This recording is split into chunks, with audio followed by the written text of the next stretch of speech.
Subscribe करें हमारे YouTube channel को और बेल आइकन को प्रेस करें हमारे लेटेस्ट वीडियोस को देखने के लिए।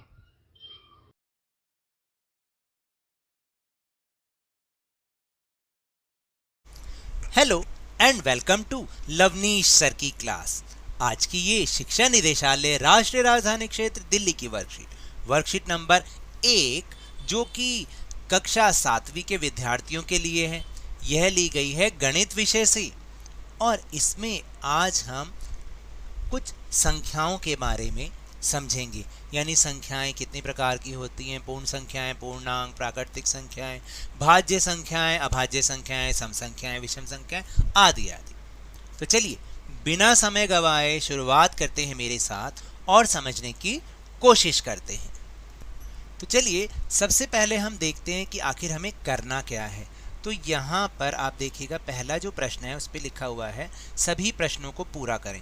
और यहाँ पर ये देखिए एक चित्र बना रखा है जिसमें यानी सबसे पहले जो संख्याएं दे रखी हैं वो है प्राकृतिक संख्याएं।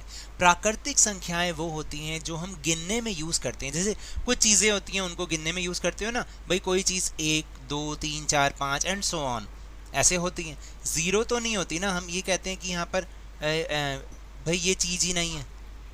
तो इसलिए प्राकृतिक संख्याएं वो संख्याएं जिनको हम गिनने में यूज़ करते हैं, इसमें ज़ीरो नहीं होता। लेकिन जब हम इसमें ज़ीरो को शामिल कर लेते हैं तो ये बन जाती हैं पूर्ण संख्याएं। कौन सी संख्याएं? पूर्ण संख्याएं। और जब ज़ीरो के साथ साथ इसमें हम माइनस की संख्याएं भी मिला देते हैं, जैसे कि -1, -2, -3, -4, -5, तो इन्हें हम कहते हैं पूर्णांक। अब समझ में आया? प्राकृतिक यानी ज़ीरो के मिले बिना जितनी संख्याएं हैं वो प्राकृतिक। जब ज़ीरो को मिला देंगे पूर्ण संख्याएं और माइनस की संख्याओं को मिला देंगे तो पूर्णांक बन जाएंगे। तो इसी के आधार पर आपको सही या गलत बताना है। तो पहला है कि ज़ीरो सबसे छोटी प्राकृतिक संख्या है।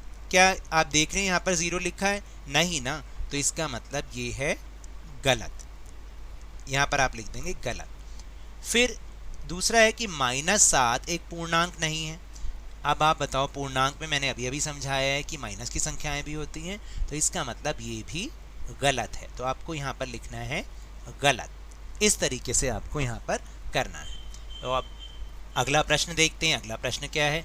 नीचे दी गई तालिका को पूरा करें और दिए गए प्रश्नों के उत्तर तालिका का उपयोग करके लिखें।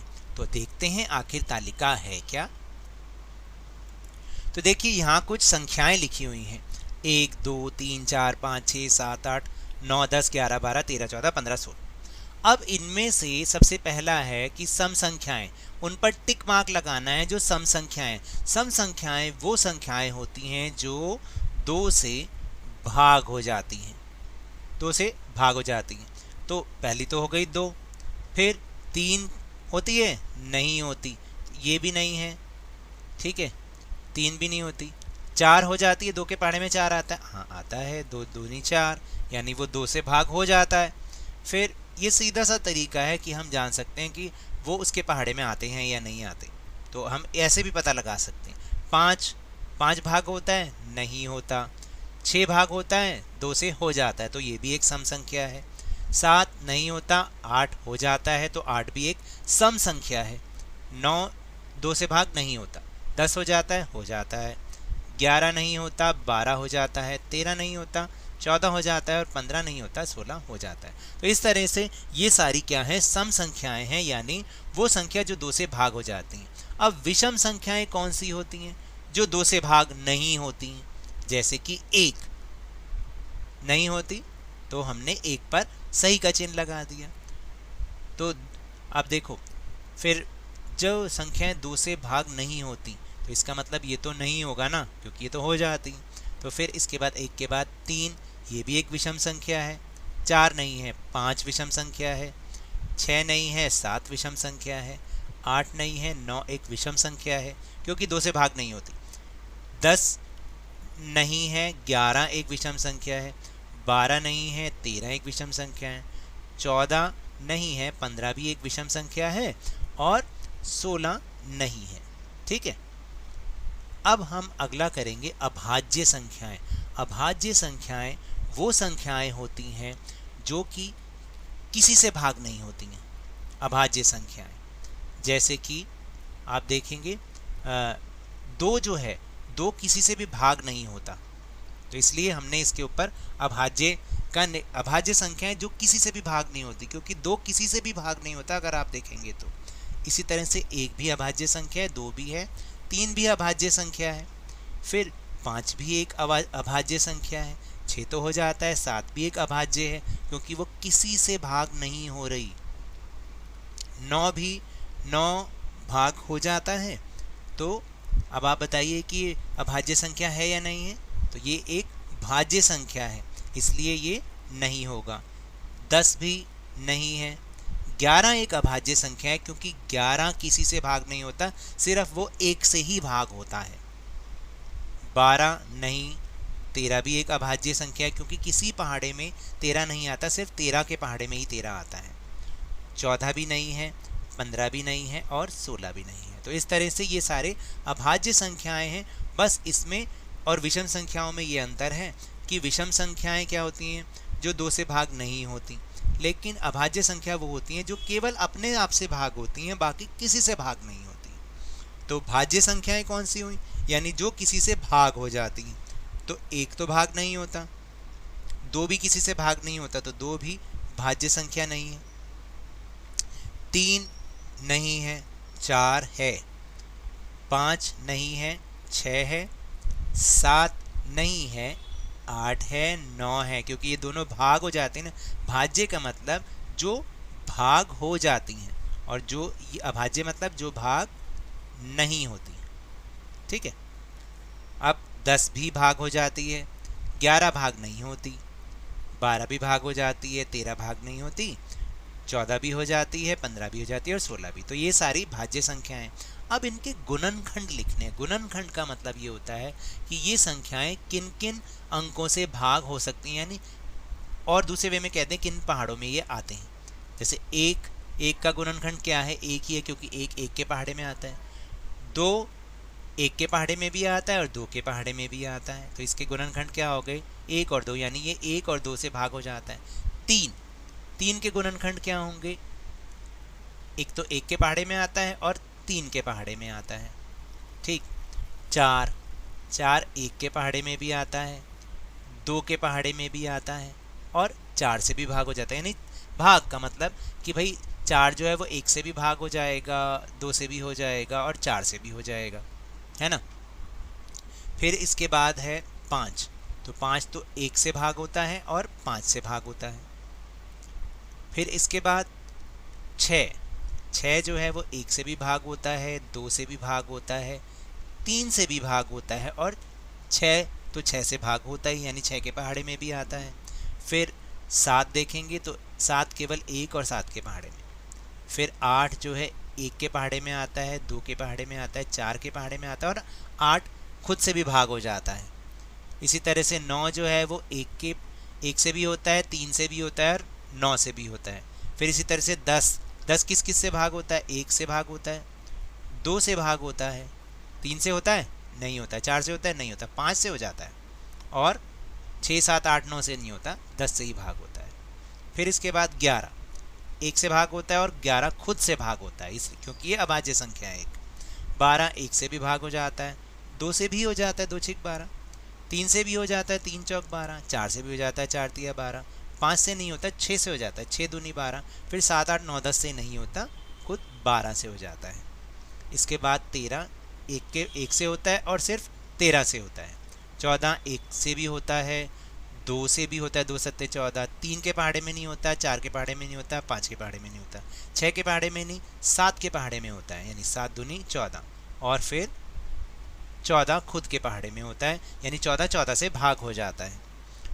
फिर इसके बाद 15 जो है 1 से भाग होता है, 2 से नहीं होता, 3 से हो जाता है, फिर 4 से नहीं होता, 5 से हो जाता है, 6 से भी भाग नहीं होता, 7 से भी भाग नहीं होता, 8 से भी नहीं होता, 9 से भी नहीं होता, 10 से नहीं होता, 11 से 12 से 13 से नहीं, सीधा 15 से। इसी तरह से 16 के लिखे हुए 1 से होता है, 2 से होता है, 4 से, 8 से और 16 से। गुणनखंड का मतलब है कि वो संख्या किन किन अंकों से भाग हो जाती है। भाग करना तो आपको आता ही है ना। तो अब ये तो हमने गुणनखंड लिख दिए। अब इन गुणनखंडों की हमें संख्या लिखनी है। तो देखिए, तो 1 के गुणनखंडों की संख्या 1 यहाँ लिखा हुआ है, 2 के गुणनखंडों की संख्या 1 और 2 लिख दिया। 3 की कितनी है, इसकी भी 2 है। 4 की कितनी है, इसकी 3 है। 3 गुणनखंडों की संख्या 3 है, 1 2 और 3। इसके कितने हैं, 2। इसके कितने हैं, 4। इसके 2, इसके 4, इसके 3, फिर 4, फिर 2, फिर 1 2 3 4 5 6, इसके 2, इसके 4 और इसके भी 4 और इसके 5। इस तरह से हमें इस तालिका को पूरा करना है। तो अगला प्रश्न है कि वे सभी संख्याएं लिखिए। यहाँ पर आपको लिखना है, देखिए जैसे वे सभी संख्याएं लिखिए जिनके गुणनखंड विषम संख्या में हैं। यानी जिनके गुणनखंड विषम संख्या में आए हैं वो कौन कौन सी संख्या ऊपर तालिका में से देखेंगे तो 1 का जो गुणनखंड था वो 1 था। फिर जो 4 है उसके 3 गुणनखंड थे तो 4 भी हो गया। फिर 9 के भी 3 गुणनखंड थे तो 9 भी आ गया। और फिर 16 के 5 गुणनखंड थे इसलिए 16 भी आ गया।